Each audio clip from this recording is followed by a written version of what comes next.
ওঙ্কার বাংলা ডিজিটালে আমি সহেলি। এই মুহূর্তের খবর হলো, সরকার বলছে 50,000-এরও বেশি শূন্যপদ, তাহলে আমরা চাকরি পাচ্ছি না কেন? এমনই প্রশ্নে রাজপথ গর্জে উঠল 2022 সালের টেট উত্তীর্ণ চাকরি প্রার্থীদের মুখে।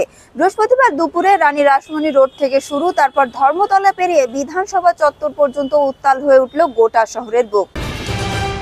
অভয়ের বাবার বিতর্কিত মন্তব্যের পরিপ্রেক্ষিতে মামলার বৃহস্পতিবার ব্যাংশাল আদালতে কোনো প্রমাণই দিতে পারলেন না তার আইনজীবী ফিরোজ এডুলজি।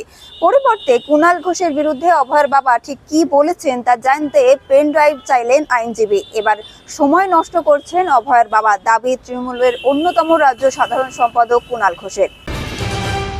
আসি পরের আপডেটে।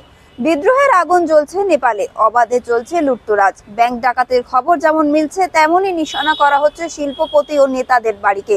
তারই মধ্যে শোনা যাচ্ছে নেপালের বিভিন্ন জেল ভেঙে পালিয়েছে প্রায় 15,000 দাগী অপরাধী। তারা নাকি এবার ভারতে প্রবেশ করার চেষ্টা করছে। এরকমই আরো আপডেটের জন্য নজর রাখুন ওঙ্কার বাংলা ডিজিটালে।